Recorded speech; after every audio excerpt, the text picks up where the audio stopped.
a lesson. So when I run into rejection, I know it's only redirection. I see the blessings right beside me. The chances of quitting are likely. I do it like I'm in my Nikes. Don't make excuses, they never excite me. Boxes, I cannot fit in the boxes. Stop it, quitting was never an option. Exhausted, this passion is never exhausted. And you cannot stop it. Nah, you cannot stop it.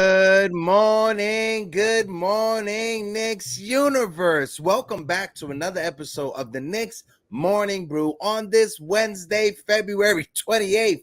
Like always, I'm your guy Hector, hanging out with my compadre this morning. I got my guy Eddie Presti, and all you Knicks fans, wake up and get your coffee.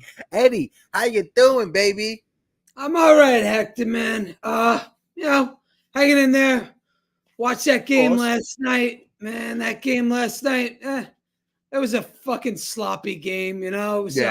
It was hard to watch without Brunson and without, now it's at the point where when you watch last night's game, it's pretty tough to watch like them struggle for baskets last night. It was a tough watch. First half was all right. Second half was just like, end this game already, man. Oh no, Eddie, I'm right there with you. It was a miserable watch last night. Credit to the guys that they did give effort for like the first few quarters. They tried the best they could to make it a basketball game, but that fourth quarter, the Pelicans, they just blew us out in that fourth quarter. It started late in the third quarter also, but that fourth quarter they wiped the floor with us. Like I said, credit to the guys that showed up.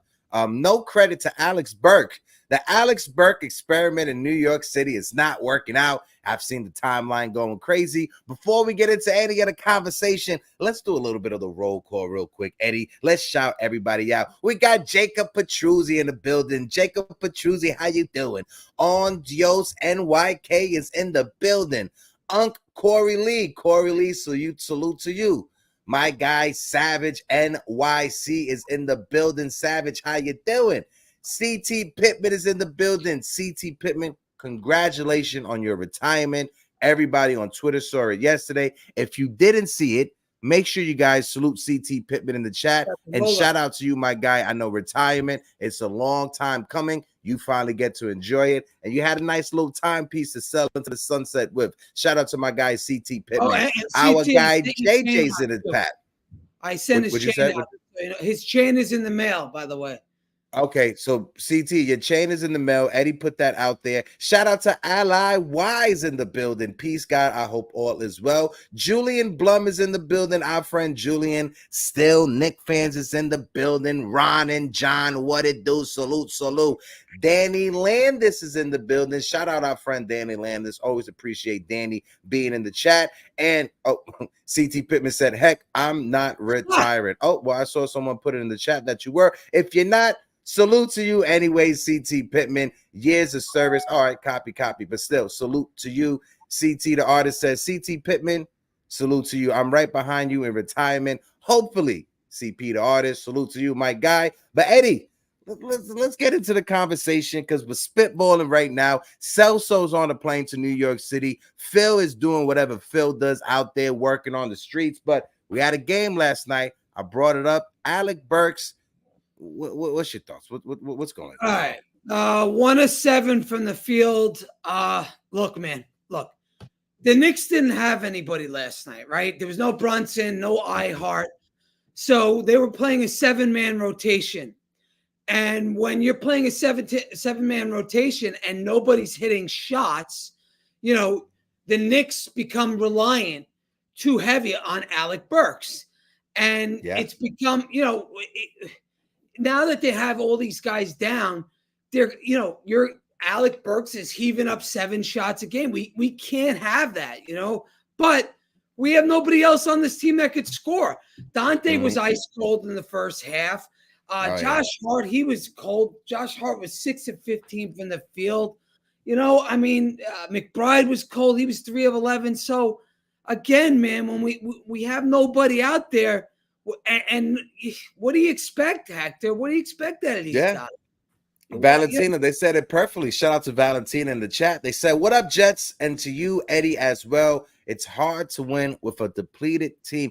Absolutely. And that's why I put in the title of the video, the New York Knicks, we need help right now. We need the SOS button. We need our reinforcements. Credit to Hartenstein, even though he was battling with that injury, the Achilles injury started like spiking up. He still showed up. He still tried to play through the injury, right? So credit to him, but still, Jaylen Brunson, neck spasm. That's a bit alarming and concerning. I don't know, man. I'm right with you, Eddie. We have some news when it comes to Julius Randle and OG Anunoby. Sham came out yesterday, and this is from what he said. He said, I'm told Julius Randle rehab is going well. His goal is to still play this season. Mitchell Robinson has got to keep hitting check marks. We know he's been dealing with foot issues over the course of his career. And when it comes to OG Anunoby, the hope is over the next 2 to 3 weeks, he's going to be back on the floor. So we may get OG back over the next 2 weeks. That's a bright spot right there. Glad to hear that Julius Randle, expectations are that he still wants to play this season, but there's still no timeline for Julius Randle. As much as I love OG Anunoby and his defense, I think it's crucial that Julius comes back to help Jaylen Brunson, because we see it. When Brunson is out there, how many triple teams are he seeing? How many double teams are he seeing? His three-point efficiency has gone down over the past few games because he's not getting catch and shoot opportunity. Teams are keying in on Jaylen Brunson. Eddie, what's your thoughts on what Shams had to say on the possibility of OG coming back and the progression of both Julius and Mitch? It doesn't sound good. Like the Randle news does not sound good at all. The Mitchell Robinson news kind of sounds like what we expected. It's going to be a slow burn. We know it's going to be late. He's got the 2 screws in his ankles, but I guess the most hopeful one is the OG thing, and that's good. I always expected him to come back by around March 14th, so that'll be good. I mean, if OG comes back, I think he helps his team. He's going to help transform that team a little bit. Guys are going to be getting more shot opportunities. But the Randle thing, man, that doesn't sound – this sounds like it's very, very shady. It doesn't sound good, Hector, because there's no timetable. It sounds like he needs surgery, Hector. That's what it sounds like to me, and they're just like kind of putting this off. So I don't know. Right? Again, OG is extremely important to this team. But Randle is extremely important too, because Randle's their 2 option. And what kind of Randle are we going to get back when he comes back here? I mean, do we really expect this guy to come back and be the old Randle? To be honest, if I'm keeping it a buck, I'll say no. He's going to be probably 70% of what he was. And I think the front office, they may believe 60 to 70% of Julius Randle coming back. It's better than having no Julius Randle on the court. But you got to ask yourself, Eddie, is it worth risking this man's career? Because that's what you're necessarily doing right now. If you're telling him like, hey, let's rehab this, let's do a slow progression, and in the offseason, maybe you can have a touch-up surgery or whatever. You got to ask yourself, if you're Julius Randle, you're trying to get that max extension when it's coming up within the next year and a half or the next couple of years. You got to ask yourself, do you want to risk an injury that can alter your career? And if you're the New York Knicks, if you're the front office, if you're the organization, you got to have the player's best interests at heart. I know we want him to come back. I know as a selfish Knicks fan, I want to help. I want him to help us win in the postseason and get as far as we can. But I don't want him to come back and ruin himself, bro, because we still have him on contract for next season. So if he comes back and he makes that worse and he has to have surgery in the offseason, is he going to miss the start of the season? Or now we're talking about Julius Randle is not going to be ready for the first month or the second month of next year. It's a lot of variables you got to throw out there when you're trying to evaluate what is the best course of action dealing with this. Nah, man, you're right. You're right. But I think if it was that severe, like if it was really that bad, he probably would have went under the knife right away. Look, I know they probably kept, a lid on this whole entire thing, just to progress through the trade deadline, because if they would have said Julius Randle's out for the season right before the trade deadline, the price of Bogdanovich would have been, a couple first-round picks and the price of everybody else included. But again, man, I don't know. I think we got to get healthy, but with this Randle thing, I really don't know what we're gonna get back. I don't know. Yeah. I'm confused. I'm worried. And it sucks. It sucks. It Because does. we were on such a run and we were playing so good. Like, I literally thought we were championship contenders at one point during this season. I think everybody in the NBA thought the New York Knicks at one time were contenders for the NBA finals, at least just to get there, right? But with the injuries, after winning 9 in a row, and then we get hit with these injuries, we lose 5 or 6 out of our next few games, or whatever like that. It's very disheartening and it's very concerning as well. I got some chats that I want to bring up real quick. My guy Corey Lee in the chat said, "I'll take 60% of Jules than no Jules." Absolutely. I think he also said we are reading too deep into this situation. I think why we're reading too deep in this situation, I'll throw it over to you, Eddie, to get your take. I think it's because we're losing. That's why.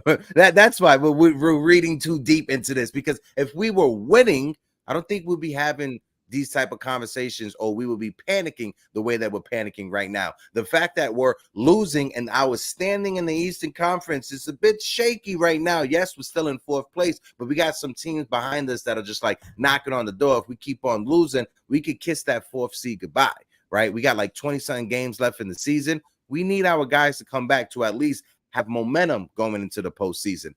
Put aside trying to hold on to the 4th spot or trying to leapfrog into that 3rd or 2nd seed. You can put that to the side. We just need to make sure that we're actually in the playoff when it comes to the seeding instead of the play-in tournament. That's what I want us to avoid. Yeah.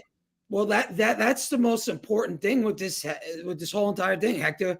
We're 2.5 games, I think, behind, being in trouble of playing in that play-in. And if we get in that play-in, we're in big trouble. Again, people will bring up, oh, well, Miami, they went to the finals last year. The Knicks have to avoid the play-in at all costs. And when you go over the schedule, Hector, and I've went over it many, many times on the Twitter spaces. And we've done it here as well, yeah. When you go over it, it's not like I had them, I believe, at 12 and 13. All right. So we don't know how Miami's going to play to finish the season. We don't know how Orlando's going to play to finish the season. We don't know how Indiana's going to play to finish the season. We don't know how the 76ers are going to play to finish the season. Sixers, they could get back Embiid. If they get back Embiid, we're in trouble. So I think that's why we're both acting the way we're acting. I know Corey Lee brought it up.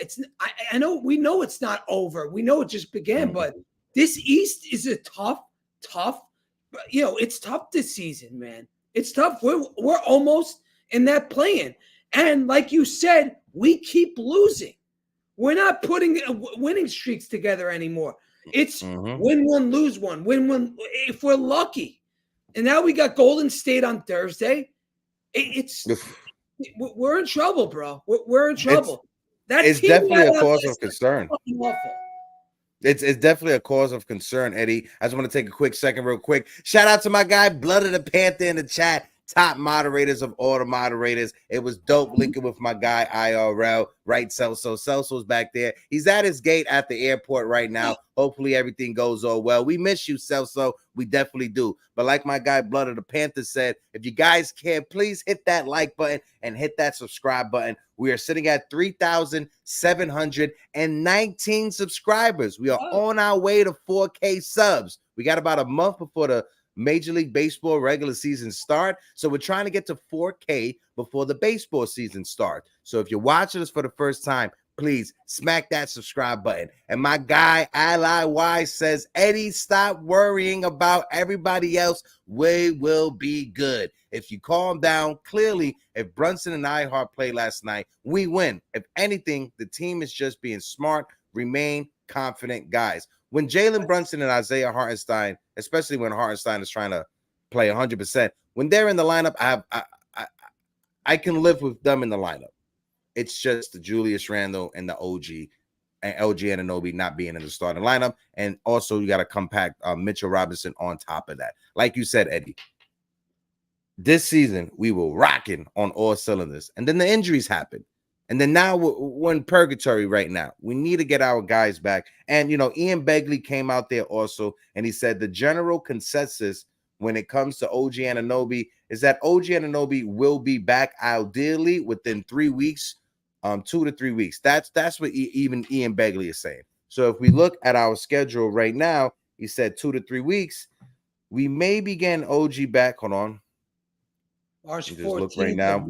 March 19th, something like that. March 14th, we play the Trailblazers. So during that week, the 14th is the Trailblazers, the 16th is the Kings, the 18th is the Warriors, and I would say the 21st is the Denver Nuggets. I would say penciling in March 21st against the Denver Nuggets. OG Anunoby will be back. That's how I'm seeing it. 3 weeks from now, that's realistically right there.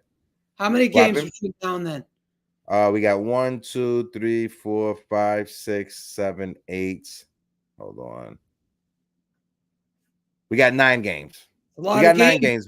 We got a lot of games between now and when OG hypothetically can't come back. When you look at the standings right now, we are in 4th place by, I want to say 2 games against Miami, or a game and a half against Miami. Yeah, a game and a half on Miami for the 4th spot. We're behind Milwaukee and Cleveland. Shout out to Cleveland. They've been playing. They've been balling out. I'm not sure if it's just their schedule, but the Cleveland Cavaliers, they've been balling out. And the Boston Celtics are still there with 46 wins. Hector, they've been balling out for 2 months. And by the way, can I say this? Even if we had Brunson last night and iHeart, we still would have lost. The Pelicans were 12 of 12 from the field until they pulled out the starters. They were perfect in the fourth quarter. In that fourth quarter, yeah.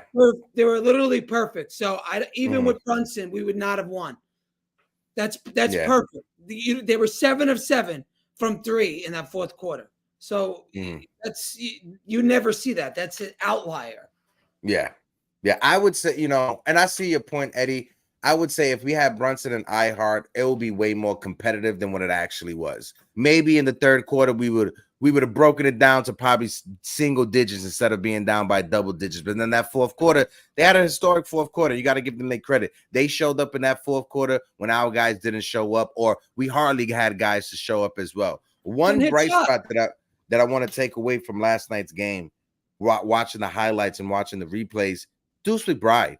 This kid, Deuce McBride, he can shoot, he can defend. The only thing he is missing is the ability to play make. That's the one thing he can't do. He just dribbles in circles. But Deuce McBride, when it comes to his defense and when it comes to his ability to knock down that open three, he's giving you everything he can. He is a solid shooting guard. He is not a point guard right now just because he doesn't have that playmaking ability. I wish we had another point guard who could play make next to him in that second unit, because it's not Alec Burks. Alec Burks is not that backup point guard. And I know maybe he's playing out of not just position, but out of responsibility with all these injuries. We're asking Alec Burks to do too much when his role is just to provide a little bit of offense, but he has given us nothing. Boji has been solid.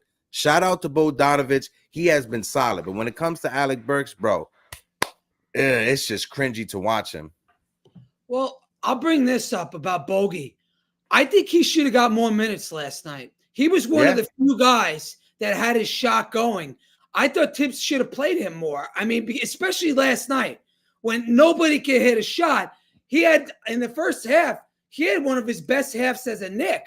And I said to myself, why aren't they going to Bogey here? Because everybody was cold last night. I know Dante got hot in the second half, but even you brought up McBride. He was 3 of 11 from the field last night. McBride clearly doesn't know how to do the pick and roll. You're right. No. He's more of a 2. Again, on a night like last night, you got to put Bogey into this roster and give him a bigger role, because I'd rather him take more shots than Alec Burks. Yeah. Yeah, no, I'm right there with you. Bogey was solid, right? I was scratching my head also because of that first half. He was the only reason we was like in the game. The only reason we was that close, 1-point game, was because Bogey was going off in that first half. And then Tibbs decided not to do something that Tibbs normally don't do.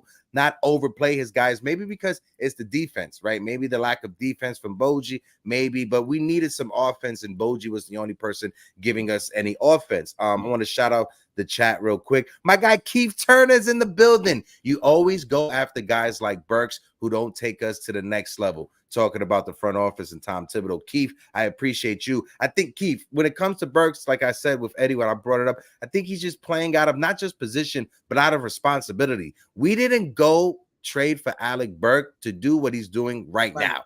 That's not why we traded for Alec Burks. We traded for Alec Burks to give us a little bit of spark coming off of that bench, not to be our offense coming off to that bench. Just supply a little bit of spark. You don't have to be the main guy. We got Bogey to be that main guy offensively coming off of the bench.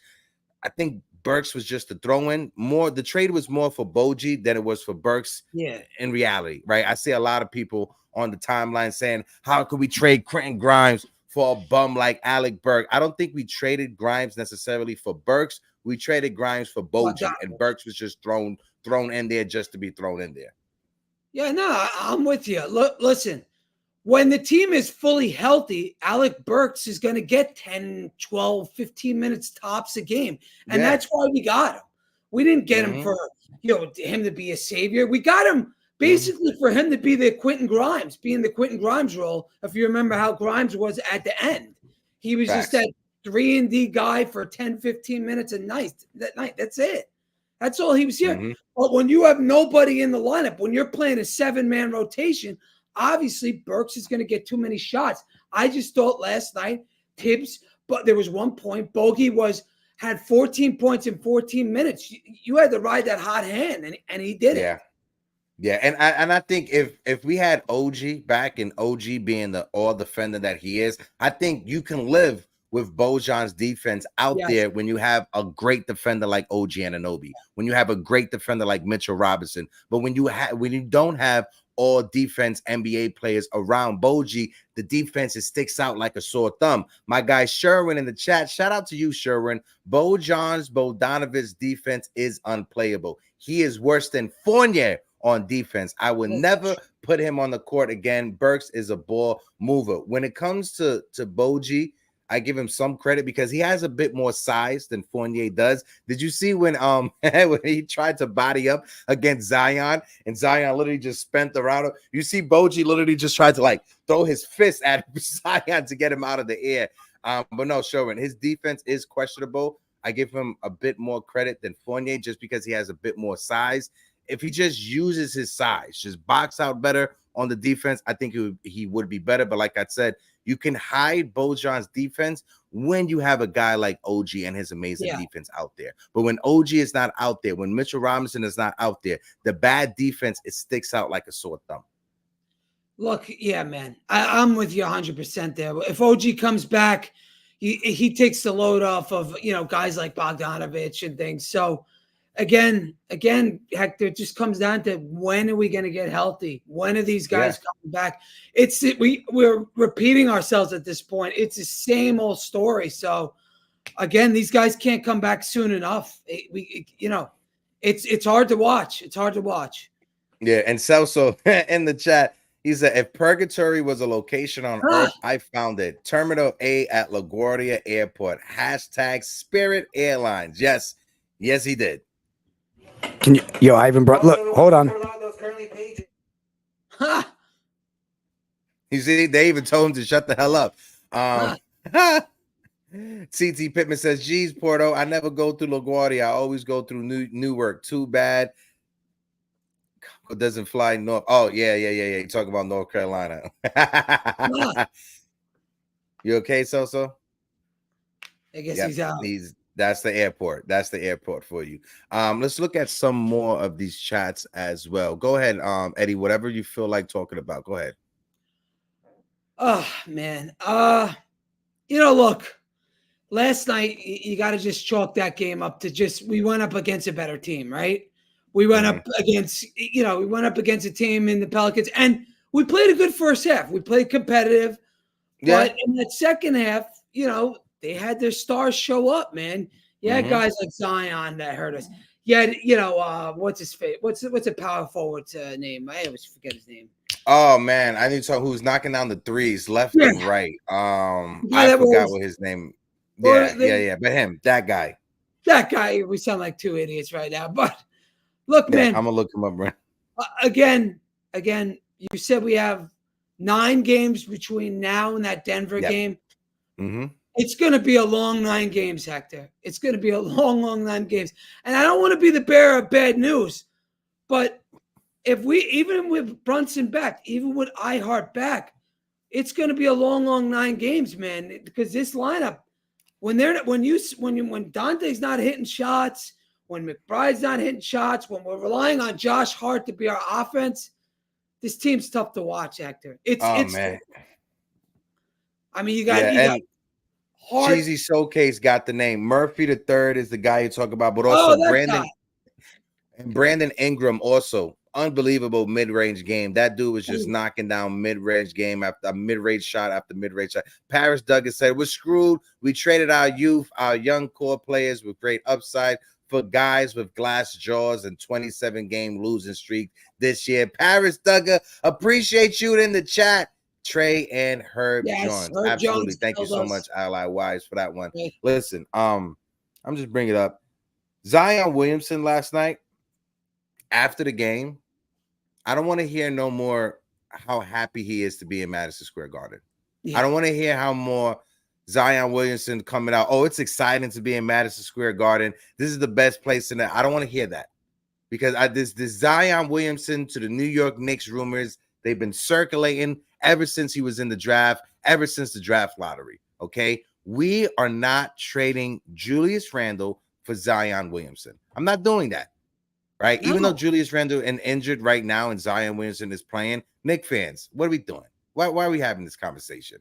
I don't want to see anything on the timeline anymore that has to involve Zion Williamson talking about how happy he is to play in the Mecca, which is Madison Square Garden. If he was to come, I'll be happy. I just want to stop talking about it. It's like the Blake Snell stuff with Major League Baseball. I don't want to talk about it no more. Go ahead, Eddie. Nah, man, Zion's not coming here. Let's be perfectly honest. He already extended with that, with the Pelicans. At this point, it's all a bunch of BS. Oh, he's going to come here. Come on, man. You think they're really going to trade Zion Williamson? No, but Jerry did some tampering for us last night. You saw the photos on social, right? Jerry and Zion Jerry's talking. not helping this out. Jerry's not helping this out either. Jerry, I can't wait for you on Friday. I got to know what you told him. Bro, I mean it. Like Terminal A, if anybody ever questions if we've been doing everything we do on a budget, the answer should always be Spirit Airlines. You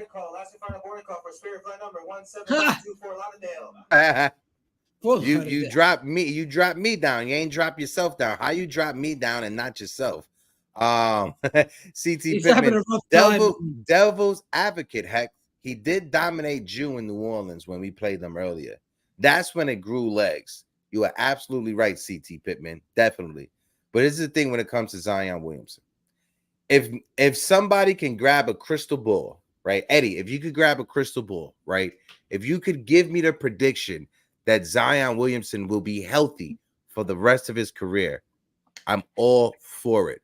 You just don't know what it is when it comes to Zion and his health and his injuries. He had a weight issue going back to New Orleans, coming back off of a leg injury, lower body injury. Zion Williamson, he is not a sharpshooter. He's not a three-point specialist. He is a guy who relies on his athleticism. And if you have a guy who relies on his athleticism, 5 years into the league, losing his hops, just imagine what it is in another 5 years. Listen, Zion's never available. When he does play, he's impressive. He's very impressive. Last night, he's got moves and he could do things that very few players in the NBA could do. All right. Mm-hmm. The problem with Zion is his availability. And this year, he's actually played games, so I give him credit. But this is the most games played he's had since the COVID season, since the 2021 season. This is the most games he's played. So that's a long time between now and then. Mm-hmm.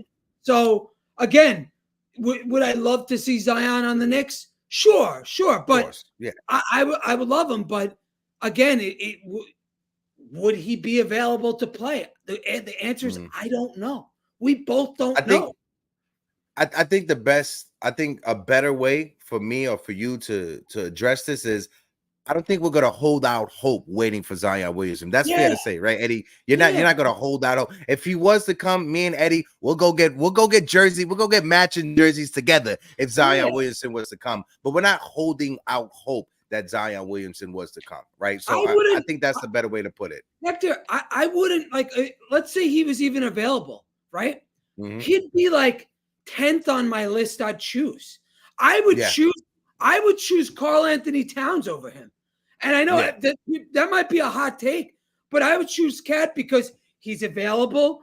His Mhm. contract's not, I mean, I know his contract is crazy, but when you look at things going forward, those contracts are going to, like Julius Randle's next contract, when it becomes a max, he's Yeah, going it's to gonna end be- up in the 70s. It's gonna He's be going to end up ridiculous. with like 75 million at the end of his deal. So again, when I look at the whole Zion thing, he'd be like 10th or 15th on my list of guys who I'd trade for. There's so many guys who I'd take before I took Zion Williamson, and Cat's one of those guys.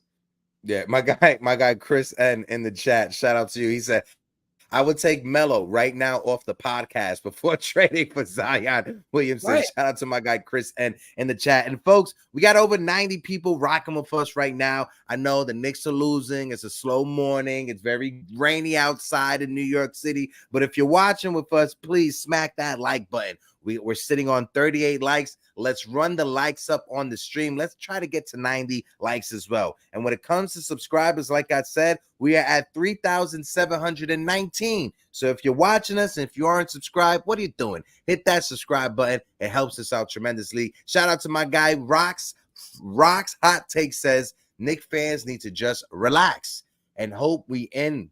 I'm just focused on the next 2 weeks when our guys get back. Just imagine at some point during the West Coast road swing, our guys come back into the fire. Rock, and I think me and Eddie, we are right there with you. As long as we're able to hold water over these 9 games, right?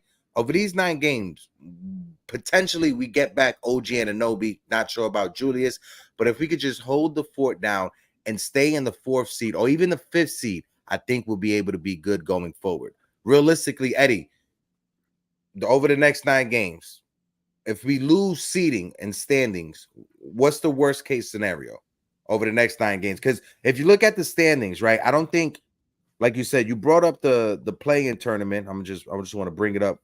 Yeah, I'm gonna When you look at standings right now. when you look at the look play-in standings, I'm gonna look at. I got the schedule. How about that?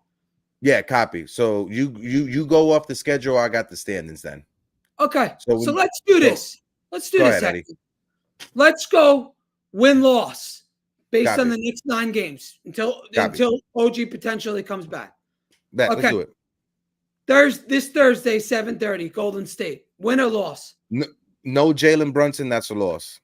I agree. Sunday at Cleveland, loss. No Jaylen Brunson, loss. Let me mark this down too, if you can. We can mark this down, but Yeah. maybe you can do it in that. Home versus Atlanta, I'll say win because Trey Young's up. Okay, so we're now 1 and 2. Home versus Orlando, loss. Loss. Okay, 1 and 3. Home versus Philly. Philly versus Win. It's 2 games. Home again versus Philly, loss. Because they'll split those 2 games most likely. That's 1 and 4 and 4. 2 right now. That's 1 and 4. No, 4. No, 2 and 4. 2 and 4. Okay. At Portland, we'll say win. Win. That's 3 and 4. At Sacramento, loss. Correct? 3 and 5. At Golden State, loss. That's 3 and 6 over the next 9 games. That's 3 and 6. Realistically, at Denver, loss. if we get OG back, even if we get OG back, that's still a loss. We could potentially go 3 and 6 over the next 9 games. We could go 4 and 5 over the next 9 games. We could go 5 and 4 over the next 9 games. That's just what reality is right now. It's not us jumping out the window.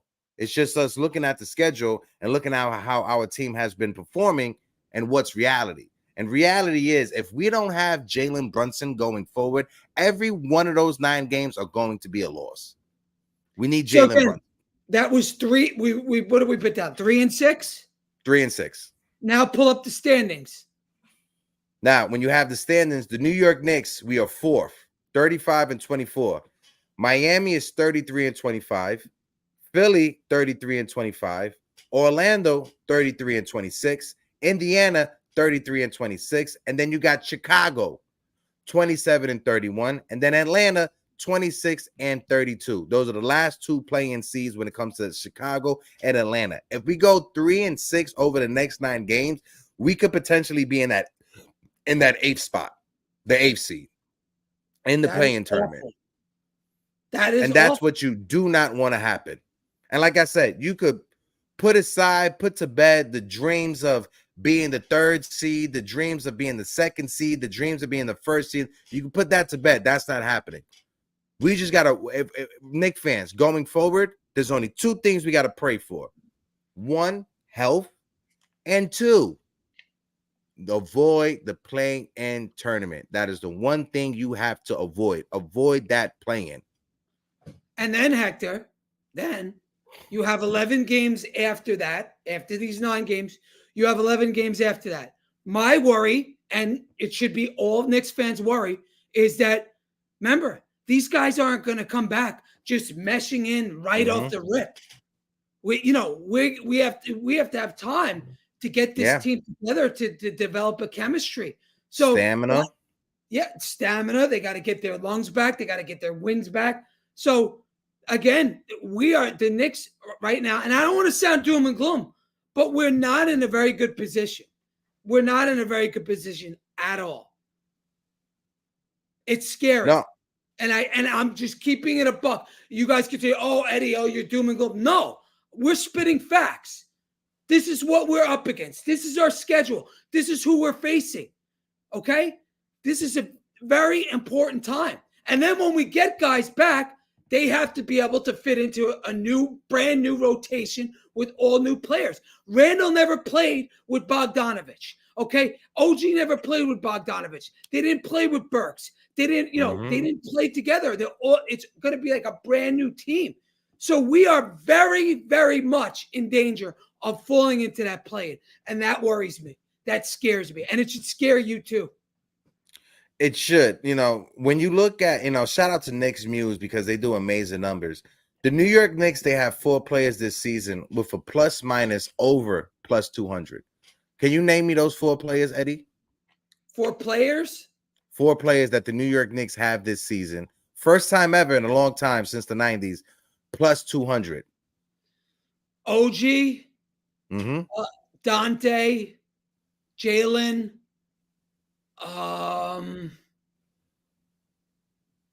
who would be the 4th one? I'm not going to say Randle. It wouldn't be Randle. I don't know who the 4th one would be. It's Jaylen, it's OG, it's Isaiah Hartenstein, and it's Julius Randle. Okay. All right, Julius Randle. And I bring that up to say, what do all 4 of those guys have in common right now as we speak? We're all hurt. They're all hurt. So the reason we're losing these games is not because our 4 main guys are trash. It's not because our head coach is trash. It's because the 4 guys that are our best guys on our team that are over plus 200, the first time we had 4 guys plus 200 in a long time, they are all hurt and they are all out. That's why we're losing right now. We're not losing because we traded away all of our young players. We're not losing because RJ and IQ is in Toronto. We're not losing because Quentin Grimes and Evan Fournier is in Detroit. We're losing because our 4 main guys are all injured. This is the first time since the Patrick Ewing Knicks that we had 4 guys on our team that have a plus 200, and they're all injured. That's why we're losing right now, Knicks fans. It's not because of our young talent is on other team. It's because of our main 4 guys are not on the court. It's that simple, Hector. And again, when you look at the problem is the East is so stacked, and Miami's playing out of their minds. So they're going to move up. Orlando has our number, okay? And the Pacers, who knows with them? They could go either way. So. And then you have Philadelphia you have to worry about too. If they get back Embiid, they're going to go up in the standings. So again, it's imperative that we get these guys back. It is imperative we get these back these guys back sooner rather than later. And Yeah. the Julius timeline does not look hopeful. It's not hopeful. Okay, No. the OG thing is much more hopeful. So I again, would say, right now with what the reports that just came out over the past 24 hours, it's more realistic that we'll get OG Anunoby and Mitchell Robinson back 100%. before we get Julius Randle back, and that's the scary part. I want to take a quick second to pause. My guy Blood of the Panther in the chat says durability will always be an issue with our play style, unfortunately. But we got to do what we got to do and still win games. Absolutely. And Savage, I'm right there with you. Deuce McBride ain't it as the backup point guard. Like I said, as a shooting guard, he is a phenomenal undersized shooting guard when it comes to his defense and when it comes to his shooting. But he can't dribble the basketball. The man he can't play make. He can't do a proper pick and roll. There you go, Eddie. He doesn't know how to do a proper pick and roll. And that's something that I learned when I was in AAU. Shout out to Brown Memorial Baptist Church on Clinton, Washington, in Brooklyn. But that's when I learned that when I was 14 years old. So for Deuce McBride not being able to do that, and he's in the NBA, it's kind of alarming. Like I said, he is a solid role player as a shooting guard, as a defender, and as a guy who can knock down open three-point shots. But he cannot be a backup point guard to run that offense in the absence of Jaylen Brunson. And that's why I think we got Alec Burks to do that. But Burks, he hasn't been able to do that successfully. It's been very sloppy. The turnovers have been crazy. Like you said, it takes time to mesh with your teammates.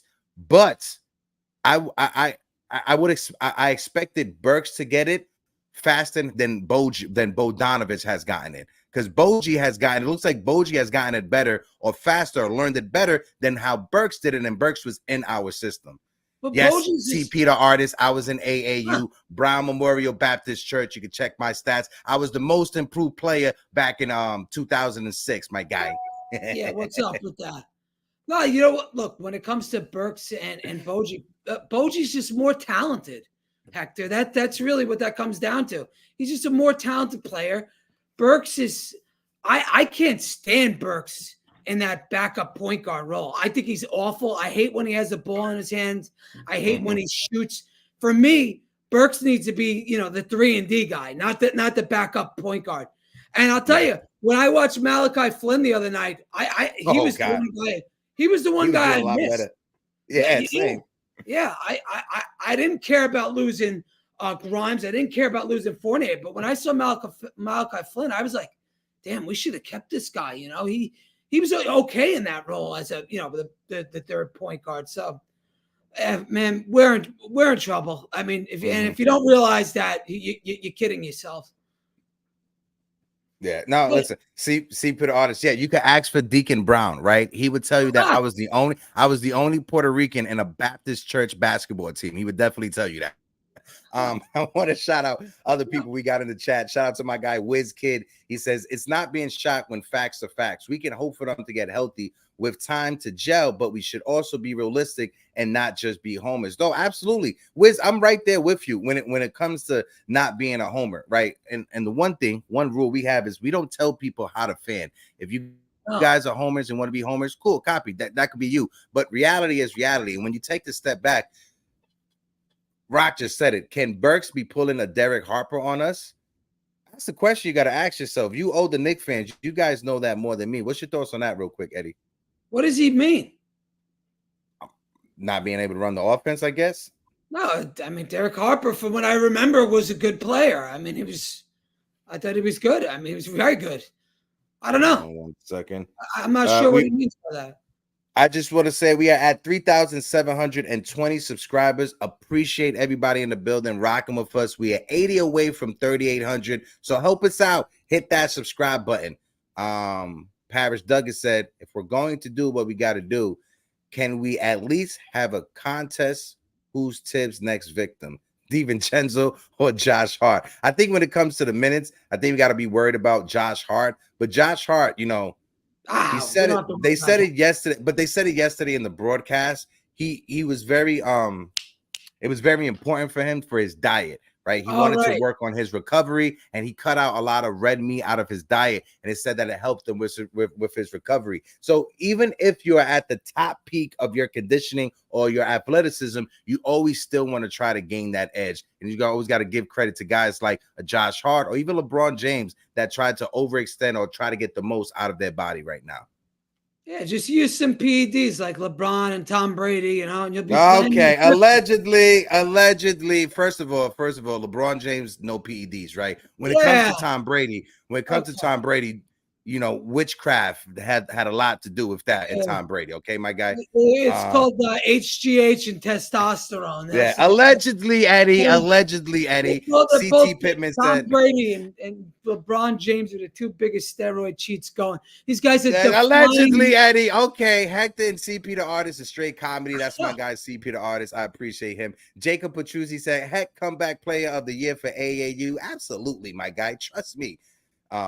Let's see what else we got in the chat. But no, I've been looking for updates on Jaylen Brunson. I haven't gotten anything when it comes to any updates on his injury. What I did have, and it came out 7 hours ago, did you see Becky Hammon trying to walk back her statements on Jaylen Brunson? Did you see that? Really? Yeah, okay. So I have the audio here. I haven't listened to it, but apparently Becky Hammon is talking about championship culture. So I have the audio here. Hold on. Let me look. Let me see if I can find it on Twitter so I can pull it up. Matter of fact, no. I'm going to play the audio, and we're just going to listen to the audio right now. Hold on 1 second. Calm down. He is a tremendous player. Okay. I love watching him play. Yes. I love watching the smaller guys play because they defy odds. Things that they're doing out there, they shouldn't be doing. And Jaylen is a perfect example. At the end of the day, they're like, oh, Allen Iverson, Steve Nash. I'm like, MVPs, actually. MVPs of the league. He didn't win a championship. So, yes, he is your 1A. And all I was saying is that I don't think you win a championship. It's not that he's not amazing. He's amazing. So, calm down, New York. I text. That is, Becky Hammon is a legend, right? But since January 29th, Jaylen Brunson is averaging 32.1 points per game, 7.7 assists per game, without Julius Randle, without OG Anunoby, all since January 29th. Eddie, what was the one criticism some Knicks fans had on Jaylen Brunson? What was the one criticism? He didn't get other people involved. How many? He's averaging 7.7 assists in that time. He doesn't pass the ball. He's a ball hog. All that. Oh, he doesn't get his team. He doesn't make his teammates better. That was always the narrative on Twitter, that Brunson doesn't get anybody else on his team involved. And clearly this year he's proving everybody wrong on that. And clearly he's proving everybody wrong with the fact that he's gotten better from last year. Last year he was great. This year he's even been even better. He's took it to a whole nother level. A complete, like at the beginning of the season, right? Knicks fans were told from the front office they expect Jaylen Brunson to take his game to the next level. At the start of the year, when Julius Randle was struggling, RJ was looking good. Jaylen Brunson to start the year, we were waiting for that. We were waiting for Jaylen Brunson to take it up to the next level. And in the month of January, he's taking it up to the next level, just like last year. Because last year it took Jaylen Brunson some time to get used to his role on the team. Him and Julius Randle was still trying to figure out who's going to be the alpha, who's going to be the Batman, who's going to be the Robin. And in January, Jaylen Brunson took that ball and he ran with it. And in the month of January right now, Jaylen Brunson is taking that ball and he is running with it. I read off the numbers, and these are numbers he's putting up without Julius Randle, without OG Anunoby. Our offense was already depleted when we had Randle and OG already there. That's why we went out there and we made the trade for Burks and for Bogie. But for Jaylen to step it up this much, I'm gonna be honest, Eddie.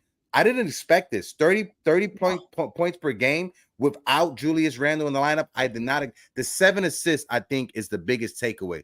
32 points per game is amazing, but the 7 assists, because that was the one criticism Knicks fans had for Jaylen.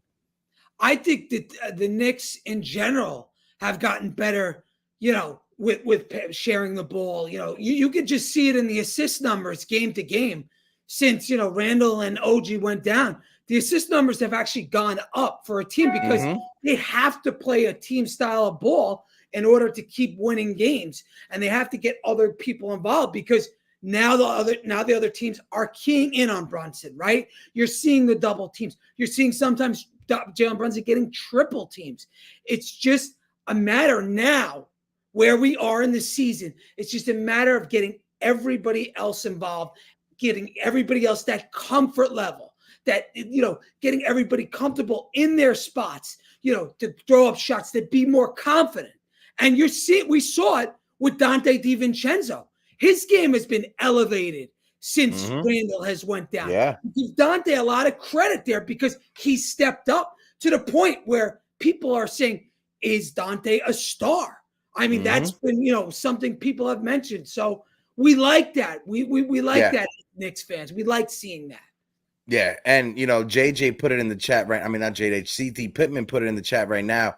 You remember when fans were saying that Brunson was overpaid? When the Knicks, when they signed Jaylen Brunson, I was like, what are we doing? Like, I like Jaylen Brunson and his game, but I'm not going to lie and say that I was a big supporter and wanted Jaylen Brunson for that money. Absolutely not. I'll be the first one to say that was boo-boo the fool when it comes to that. And like JJ said, you knew the points per game would go up. We are all surprised when it comes to the 7 assists because, like I said, that was the one criticism some Knicks fans had. And yeah, I get it. A couple of games ago, a few games ago, he did have about like 7 turnovers, right? Trying to get the offense involved. But he had 7 turnovers, but he had 12 assists in that same game. So he's going out there. Not only is he going out there to get his points, he is making sure that he is getting his team involved. And that's what a point guard does. That's it, man. I personally didn't expect the points per game to go up this year. I really didn't. That's been a surprise. And that showed me, it convinced me that he's a star. Like he's for sure a top 15 player in this league. And last year, I didn't feel that way. This year, I do. I'm confident that Jaylen Brunson is a top 15 player in the NBA. I could say that without hesitation. I could say that he might even be better than Donovan Mitchell. And last year, I couldn't say these things. This year, I can. So no. And then when it comes to the Rick Brunson hiring as Tom Thibodeau's assistant coach and bringing in Jaylen Brunson, the nepotism, right? The nepotism word was being thrown around, and we get it. That's kind of the nepo style in basketball. But when you look at deal, Hector. No, but when you look at how Rick Brunson has been, Rick Brunson, he is the first coach out there, or one of the first coaches out there in Jaylen Brunson's face. It reminds me, have you ever seen the movie Coach Carter? Yes. You remember his son as his point guard? Yes. What did he tell his son? He said, I'm going to hold you more accountable than anyone else that's on this team. I'm going to be harder on you than anyone else because you're my son. And I think that's the same mentality Rick Brunson has with Jaylen Brunson. Yeah, you're my son. Yeah, you're the star point guard of this team, but I'm going to hold you more accountable than anybody else. I'm going to be in your ass more than I'm in anyone's ass. And when we're in this gym, it's going to be, that's the relationship they have. And you see it on the court. Even with how Jaylen Brunson talks about his relationship with Tom Thibodeau, that right there tells me. Everybody said that, Tom Thibodeau's job is safe because of Julius Randle. No, Tom Thibodeau's job is safe because of the relationship he's built with Jaylen Brunson ever since Brunson was a child. So Tom Thibodeau, he's going to leave that coaching spot. He's not going to get fired. He's just going to get uplifted and get promoted into that front office. That's when Tom Thibodeau would leave. My biggest takeaway from Rick Brunson is as soon as Jaylen Brunson exits the game, Rick Brunson comes out with the iPad and sits Jaylen Brunson down right next to him, and you could see the both of them, they're going over that iPad together. And that to me that's not only accountability, but that's great coaching, and that's great job, great father figure, dude. Great job. Like, so that's what I always notice about Rick Brunson. So to me, Rick Brunson has been a hell of a guy to bring on the staff because he holds his son more accountable than anybody else. And you want that. You want your star player to be held accountable. Yeah, no, you definitely do. And everybody, Johnny Bryan was supposed to be the next heir of Johnny Bryan. We got Johnny Bryan to bring in Donovan Mitchell. Johnny Bryan. Listen, Johnny Bryan, he took a backseat to Rick Brunson and to Jaylen Brunson, right? And to your point, this year, February 28th. No offense to Donovan Mitchell. No offense whatsoever to Donovan Mitchell. But I can say with my whole chest right now, Jaylen Brunson is my guy. I like Jaylen Brunson. Donovan Mitchell would be amazing here in the Garden. The high flying, the dunking, all that would be amazing. He is a phenomenal player. The Cavaliers are the second seed in the East because of Donovan Mitchell. But Jaylen Brunson is my guy. I'm right there with you, Hector. But don't get me wrong. I'd love to have Donovan Mitchell on this team too. Don't get me wrong. Oh no, I'm right there with you. After I said it, I thought for a second I'd be like, it would be nice to have Donovan Mitchell. Yeah, we're both hoping that the Cleveland the whole Cleveland thing goes up in flames in the first round where they get smoked, and Donovan Mitchell says, "Fuck this. Give me a trade. Here's my 5 teams. I got all the leverage in the world. Fuck you. I'm out of here." And then we throw them our picks, and then that's what we roll with next year. Spider and JP side by side. And let's take this thing home and get a championship. My guy Ally Wise in the chat said Rick should have suited up last night. Absolutely. With the way that our bench was depleted, I think Rick Brunson would have probably gave us more offense than some of the guys that were out there on the court. Precious Achiuwa was shooting air balls last night. It was pathetic. Oh my god. Shout out to Precious Achiuwa, and shout out to Al also, because when we was at the game, Al had Precious Achiuwa on his parlay for a double-double. That's the only person that didn't hit on both his parlays. He had Precious. Shout out to my guy Theo Al Centro from WFAN. Guys, make sure this Sunday coming up, 6 o'clock, Al will be on the air. So if you're listening to WFAN 660 in New York on the AM or 101.9 on the FM, you could download the Odyssey app, listen to WFAN, tune in. Our guy Al Centron will be on the air at 6 p.m. And he said, if you guys call up, make sure you mention Knicks Morning Brew. Make sure you mention Morning Brew Sports. Call up Al Centron and go bug that man on Sunday at 10 p.m. And he gets everybody on the air. You don't wait long. You get right on. And he's great. And he gives you your time. He gives you your time. Normally, when you call into these shows, you got 2 seconds. They hang up on you. Al will let you go up there and talk with him for a few minutes, as long as you're respectful and aren't out of pocket. You don't curse, But, like Eddie did. If you don't curse like Eddie did. Al's great, man, and his takes are great. His show, the way he runs his show and everything, he keeps everything a buck too. It's no Homer. Oh, sunshine and rainbow. Exactly. When you listen to Al, he's the real deal. He's great. Yeah. Loves the match. And he could give takes on anything. Yankees, Rangers, you name it. He's good.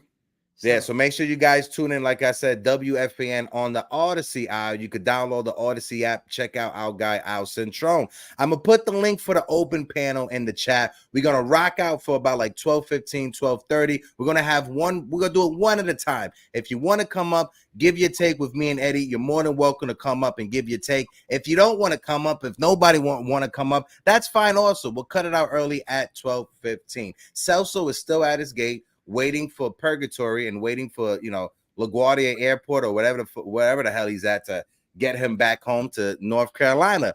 But let's go through the chat real quick. Besides the Knicks in the NBA, any other surprises out there for you, Eddie? Surprises meaning what? Like team wise. Well, I think everybody's probably surprised with the way Oklahoma City's playing. I mean, that team, they're an absolute juggernaut. When you watch them, SGA's got to be the favorite for MVP. I mean, the numbers he's putting up, he's been incredible. But not only just him, that whole entire team. I mean, God, the future that team has. They did it the right way. They did it the right way. And then they got we talk about we have a treasure trove of draft picks. That team. If Luka Doncic becomes available or any superstar, any top 5 player, guess where that player is going? He's not coming to New York. He's going to Oklahoma City. So they have, not only are they great, but they're going to get even better just with the way they built that team. And shout out to Sam Presti. Shout out to, everybody on that team, the coaching staff, SGA, Chet, Jalen Williams. That team is just stacked. They're just absolutely stacked. Yeah, and then you bring up Jalen Williamson, and I think Jalen Williamson, out of all those young players, he could probably be the best player out of all of them, and that's scary to say because we're already talking about SGA being an MVP this year. If Williamson is the best out of all those players behind an MVP player that's already on your team, that's amazing. And then, you know, the whole Josh Giddey situation, I ain't gonna get into that bullshit over there. It don't matter. They just have players out the ass. They're a deep team, so they're gonna be And like scared. and CT Pittman, Miami was an 8th seed a couple of weeks ago. When the New York Knicks, when we won 9 games in a row, Miami was an 8th seed. They moved up to the 5th spot right now. Yeah, I think they're like 8-2 in their last 10 games. They beat Sacramento on their home floor the other night. Sacramento cut the lead. They were down like 20 points. They cut the lead to like 2 or 4 with like a few minutes left to play. And Miami, of course, won again. So again, Miami's coming for us, by the way. They're coming for us. So I won't be surprised if we move down in the standings because Miami's been playing out of their minds. I got some show plugs just to let everybody know, and we got some clips that I want to play from this weekend or whatever. But this Friday, we got a special guest. Former New York Knick Charlie Ward will be on the show this Friday. Knick fans, make sure you set your calendars. Make sure that notification bell is about to go ding because former Knick Charlie Ward will be here this Friday. We're going to plug it right now with the graphic. Look at that. Sir Charlie Ward this Friday, 11 a.m. Make sure you guys are in the building with your questions ready to rock. I'm super excited for that. You know, last point guard we had that went to the championship with the team. So I'm super excited about Charlie Ward this Friday. What's your thoughts real quick? Charlie Ward, man, that's a blast from the past. I'm old enough to remember when New York used to say that the question was, who's the best quarterback in New York? And the answer was always Charlie Ward. That was always that was the word in the streets back in the day. Who's the best quarterback in New York? The answer was always Charlie Ward because the Giants had a shit quarterback back then, and so did the Jets. I don't even remember the guys' names, but I always remember people saying, yo, we got to bring in Charlie Ward on the Jets, and we got to bring Charlie Ward on the Giants, man. So that's a question you got to ask. Yo, Charlie, how come you never went and played for the Jets or the Giants, while you were in New York? Because, that was the topic, man. I think my question for Charlie Ward is going to be, why didn't you tell the New York Knicks Kevin Knox was going to suck, bro? Because you had him in high school and you was trading him. Why didn't you tell us Kevin Knox was going to be basura? But shout out to Ally Wise in the chat who says CWC will be nowhere to be found. Ally, I made sure I told him. There's a guy in the chat, Eddie, ever since 2020, he's been known as Charlie Ward's cousin. And ever since 2020, we've been trying to figure out if he's actually Charlie Ward's cousin. And since we're going to have Charlie Ward on the show on Friday, I told him, make sure you're in the chat so I can ask you. It's the running joke in the Knicks community. Shout out to my guy, Ally Wise. If you know, you know. And also, we got over 95. We got 100 people in the building still rocking with us. We're sitting on 55 likes right now. If you're watching us on Twitter, if you're watching us on Instagram or Facebook, click the link in the bio, jump on over to YouTube so you can see Eddie keep rolling his hands because he's getting annoyed by me keep talking and talking and talking. And you guys can help us out by buying us coffee. We head out to spring training this weekend. So if you guys can buy us a coffee and make sure we have some groceries in the fridge, it would be definitely appreciated. But no, if any Yankee fans are out there, right? Like I said, we're going to be in Tampa next week. If you guys want to go to spring training, if you guys want to go to some games, hit us up on social media. Like I said last night on the Yanks Morning Brew, we got hit up by a sales rep from the Yankees, and we have a possibility to put a package deal to go to a spring training game. We just need about 6 or 10 people that want to go. So if you're out there and if you want to come to one of those games, hit me up on social media, hit me up on Instagram, hit me up on Twitter, and we will get that rolling. So I guess we got nobody for the open panel. So me and Eddie, we're going to rock out for the next 10 minutes to 12:15, and then we got to get out of here. That's cool, Eddie? Yeah, man. I'm good. Copy. Okay, rapid fire then. Let's go through the chat. Let's check out any of these. Paris Douglas said, we got 4 guys who are hurt and won't risk their upcoming paydays. iHeart, Randle, OG, and Bogdan. When it comes to Bogey, he was playing, but like I said, maybe the defense was why Tibbs didn't actually, put him out there in that fourth quarter. And also, we were losing, so it made no sense to even risk an injury. My guy Kev is in the building. Kev, salute to you. I want to ask you now. You saw that question. What do you make of this? Like the injuries and the potential of like a contract coming up. Do you weigh into that of not wanting to risk that payday? I think it's real. I mean, especially with in iHeart's case, for example, if he goes down for the rest of the year, you know, that pay, we were all talking about iHeart. He could sign for 4 years, $72 million, right? If he goes out for the rest of the season, that 4 years, $72 million is probably not going to get offered to him this in the upcoming, you know, contract. OG, you know, we were talking about, I at least brought up OG. I gave a comparable. So my comparable to OG Anunoby was Jeremy Grant, which was 5 years, $160 million, which comes out to $32 million a year. So if OG doesn't come back, that $32 million is going to come down a little bit. I don't think he'll get $32 million on the open market. So I do think there's something with these guys and, you know, resting and things like that, especially in the case of OG, especially in the case of iHeart. But Bogdan, I think his salary is going to be picked up no matter what, just because we need his $20 million. If we ever make the trade that we all talk about, he's going to be salary cap filler. So that's where I stick with that. I think the one thing, you know, I know you and we brought this up, but the one thing that most people aren't talking about when it comes to the Knicks and their future is that when you look at the new CBA that's going to happen and the new luxury tax penalty, if you're a team like the Los Angeles Lakers that are over that penalty, the New York Knicks were literally right there. We're not over it. We're right underneath it, right? So we're not going to be affected. We're right below it.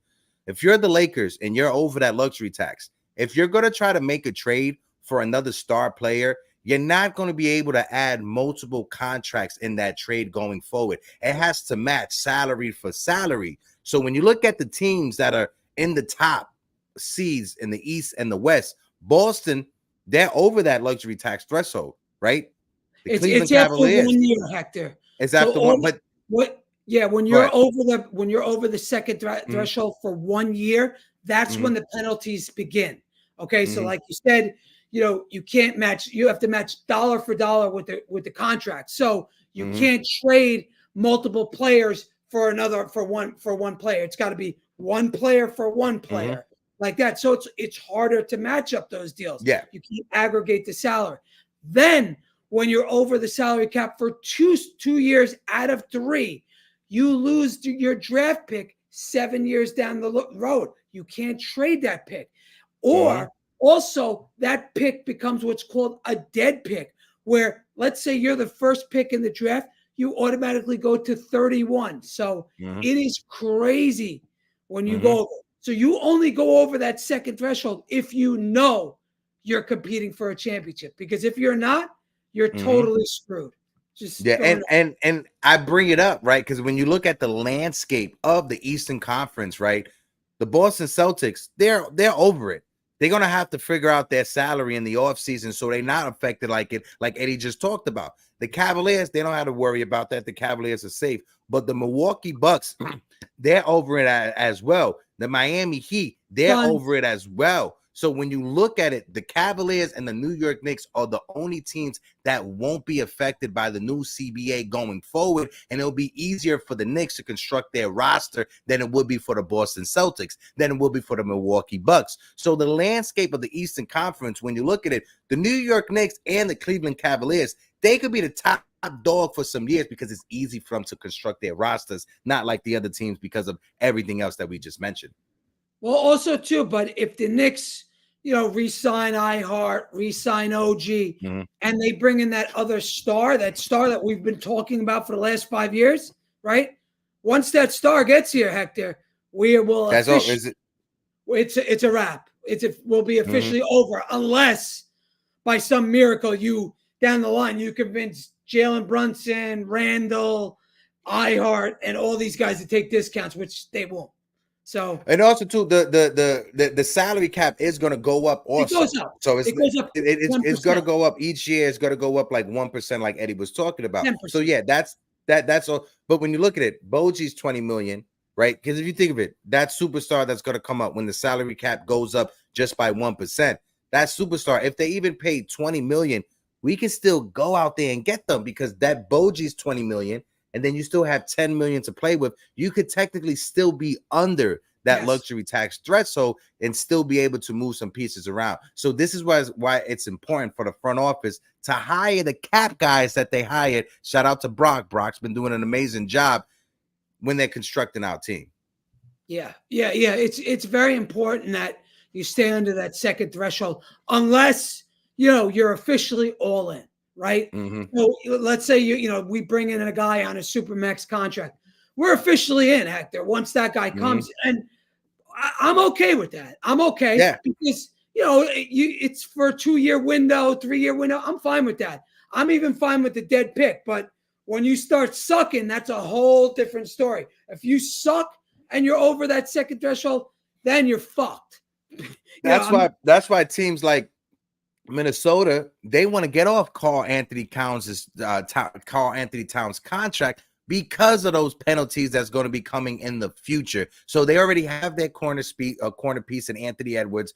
Rudy Gobert has kind of resurrected his career with the Minnesota Timberwolves. He's making a crazy amount of money. Nobody's going to trade for Rudy Gobert's contract. So realistically, the contract that you could move is Karl Anthony Towns that want to take that $50 million that he's owed over the next few years. I know I'm not with the New York Knicks. I know you said you wouldn't mind Karl Anthony Towns, but for me, right, when you're talking about like potentially Zion or whoever else, for me, that Karl Anthony Towns, his contract, that $50 million, that's a bit dangerous to swallow, right? Well, but go ahead. The reason why I say I'll take Karl Anthony Towns is very simple, Hector, because 2 years in 2 summers from now, Randle is going to be eligible to get a max extension, right? And if you look at those max numbers for Randle, he'll be 32 years old by the end of that, or whatever the case is. His numbers will be significantly higher than Cat's. So that's why I'm playing the long game in my head, and I'm saying, well, I'll take Cat, even though his salary goes into the $60 million range at the end. I'll take him because he's going to still be lower than Randle's.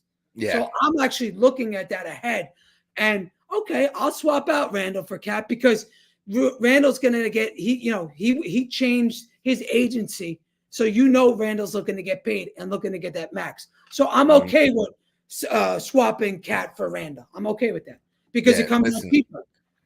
Because I'm thinking it's just we're in a place right now that currently we could look at this team and we'd be like, cool, we're good going into the postseason. And in our future, we're good in the future because of how the front office made their moves and positioned us. Remember, we were able to make these moves without giving up any first-round picks. That's why when you look at a team like the OKC Thunder, their war chest is going to be really good for the future because, one, they have draft picks and they have young players to trade away. Right. If they want to trade any of their young pieces for a Luka Doncic, like you said, if he gets frustrated in Dallas, they're able to pull that move and they're able to make it. But, Eddie, we come to the end of the show. Appreciate you for joining me this morning. Any last words for the fellow Knicks fans that are in the chat right now? My last words is be very careful. Well, you guys, listen, prepare for the worst over these next 9 games. I'm letting you guys know. Knicks, Twitter, the Knicks community, things are about to get real toxic over these next 9 games. Don't say I didn't warn you. Don't say I didn't warn you. And when there's ever a moment for Eddie to be a Debbie Downer, he's going to take that opportunity and he's going to run with it. Eddie's the Debbie Downer. I'm a realist. Fans. I'm a realist. Eddie, whatever you have to tell yourself to sleep better at night, my guy, go ahead and you tell yourself. And when they're 3-9 over these next 9 games, don't say I didn't tell you. Don't say I didn't warn you. Eddie's a realist who also has a David Wright tattoo on his lower left calf.